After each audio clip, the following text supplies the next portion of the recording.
પાટણ જિલ્લાના રાધનપુર ખાતે ફરજ બજાવતા ડીવાયએસપી ડીડી ચૌધરી વયમર્યાદાને કારણે નિવૃત્ત થતા તેમનો માનભર વિદાય સન્માન સમારોહ યોજાયો હતો।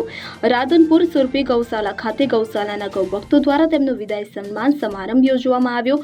આ પ્રસંગે રાધનપુર વિધાનસભાના ધારાસભ્ય લવિંગજી સોલંકી, સંત શ્રી નિજાનંદ સ્વામી, બનાસ બેંકના વાઇસ ચેરમેન કેશુભા પરમાર, બાબુભાઈ ચૌધરી, પ્રકાશભાઈ દક્ષિણી, પપ્પુભાઈ માનસી, લાલાભાઈ આશાપુરા, બંધવડ હનુમાનજી મંદિરના મહંત ડોક્ટર નવીનભાઈ ઠક્કર, તાલુકા પંચાયતના પ્રમુખ ભરતભાઈ પટેલ, કુલદીપસિંહ દરબાર અને કિશોર મહારાજ સહિતના લોકોની ઉપસ્થિતિની અંદર ડીવાયએસપી ડીડી ચૌધરીનો ભવ્ય માનસભર વિદાય સમારંભ યોજાયો। મોટી સંખ્યામાં તેમના ચાહકો ઉપસ્થિત રહ્યા હતા અને તેમણે કરેલી રાધનપુર વિધાનસભા વિસ્તારની અંદર પોલીસ બેડામાં કામગીરીને લઈને લોકોમાં ખુશીનો માહોલ જોવા મળ્યો હતો।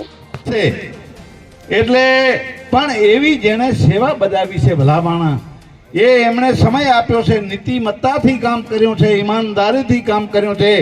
એટલે તો મને ખ્યાલ છે વચ્ચે કે એમણે એસપીની લગભગ જવાબદારી વચ્ચે આપી હતી સાહેબ, ડીએસપી નો ચાર્જ સંભાળ્યો અને હું તો એટલો રાજી થયો, મેં કીધું આમ નામ કાયમ રહેતો હારો, કારણ કે મને ખ્યાલ છે 3.5 વર્ષમાં અહીંયા એવી સેવા આપી છે કે સાહેબ એ પોલીસને સલામ કરવી જોઈએ। એવા અધિકારી અહીંયા આપણા વચ્ચેથી આપણે આમ તો નિવૃત્તિ છે એટલે આપણે દુઃખ તો બાપુએ આમ તો કીધું કે ભાઈ આવા અધિકારી મળે તો સારી વાત છે, પણ મળવા બહુ મુશ્કેલ છે। અધિકારી આવા સનિષ્ઠ અને ઈમાનદાર અધિકારીને સાચો ન્યાય અપાવે એવા અધિકારીઓની બહુ ખોટ છે, એટલે મળી રહે તો સારી વાત છે।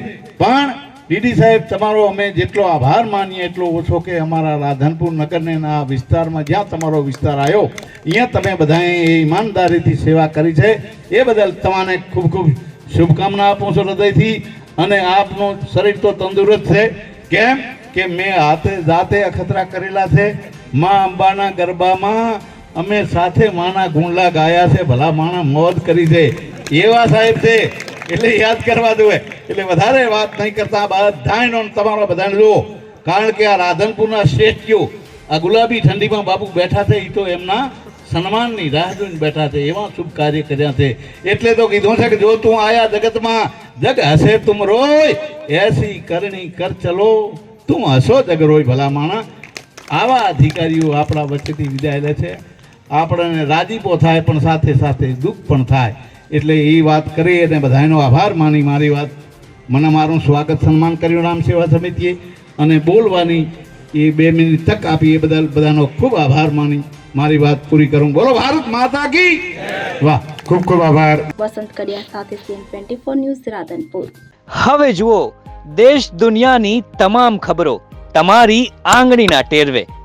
ઉઠાવો મોબાઈલ અને Google Play Store પરથી ડાઉનલોડ કરો અમારી CN24 ન્યૂઝ મોબાઈલ એપ।